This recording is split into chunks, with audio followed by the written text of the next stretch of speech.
Mercredi, c'est jour de sortie au ciné, mais à Vagney, c'est le cinéma lui-même qui était à découvrir ce mercredi soir.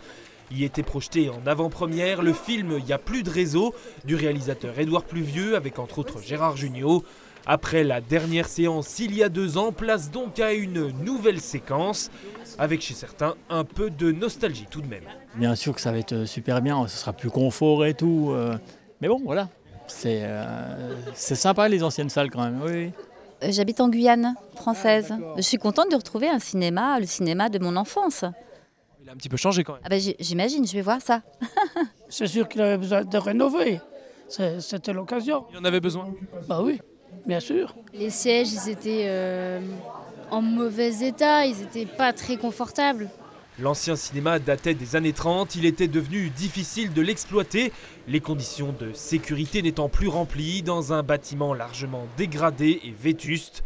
Retardé notamment par des difficultés sur l'installation de la charpente, cette ouverture est aussi un second souffle pour l'association Vagney Loisirs qui exploite le cinéma.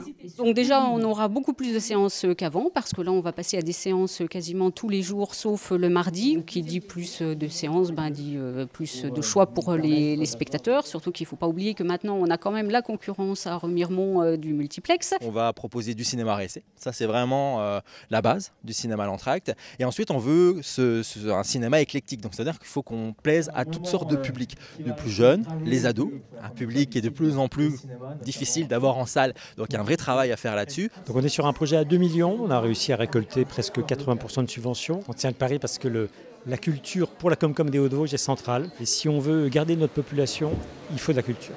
C'est un équipement qui a peut-être un certain coût, mais on sait que quand un équipement culturel disparaît, il ne renaît rarement. Donc il fallait le conserver et maintenant on sait qu'il est reparti pour vivre de nombreuses années. Du moins, c'est ce qu'on lui souhaite. Le prix moyen de la place est fixé en dessous de la barre des 10 € pour une capacité de 132 places contre 219 auparavant. Des fauteuils en moins, mais le confort en plus.